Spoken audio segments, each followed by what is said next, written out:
میرے ایک بزرگ دوست جوانی میں ارب پتی تھے، لیکن ان کی زندگی کا آخری حصہ عسرت میں گزرا۔ مجھے انہوں نے ایک دن اپنی کہانی سنائی۔ انہوں نے بتایا کہ میرے والد مل میں کام کرتے تھے، گزارا مشکل سے ہوتا تھا۔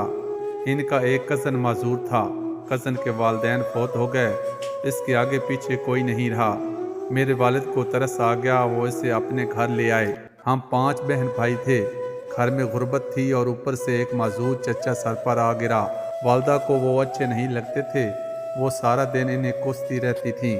ہم بھی والدہ کی وجہ سے ان سے نفرت کرتے تھے، لیکن میرے والد کو ان سے محبت تھی۔ وہ انہیں ہاتھ سے کھانا بھی کھلاتے تھے اور ان کا منہ بھی صاف کرتے تھے اور انہیں کپڑے بھی پہناتے تھے۔ اللہ کا کرنا یہ ہوا، ہمارے حالات بدل گئے۔ ہمارے والد نے چھوٹی سی بھٹی لگائی، یہ بھٹی کارخانہ بنی اور وہ کارخانہ کارخانوں میں تبدیل ہو گیا۔ ہم ارب پتی ہو گئے۔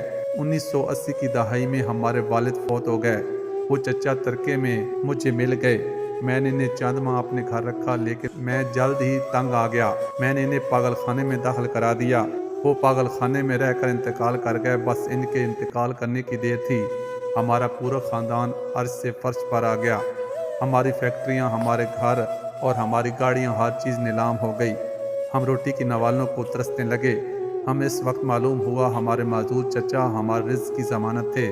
ہم ان کی وجہ سے محلوں میں زندگی گزار رہے تھے، وہ گئے تو ہماری ضمانت بھی ختم ہو گئی۔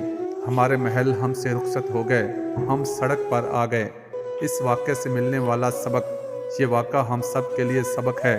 ہم نہیں جانتے ہم کن لوگوں کی وجہ سے زندہ ہیں، ہم کن کی وجہ سے کامیاب ہیں۔ لہٰذا ہم جب تک اس شخص کو نہیں پہچان لیتے، گھر سے نکالنے کا رسک نہیں لینا چاہیے۔ کیونکہ ہو سکتا ہے ہمارے پاس جو کچھ ہو وہ سب اس شخص کا ہو، اور اگر وہ چلا گیا تو سب کچھ چلا جائے۔ ہم نہ رہیں، مٹی کا ڈھیر بن جائیں۔ لائک اور فالو کریں۔ شکریہ۔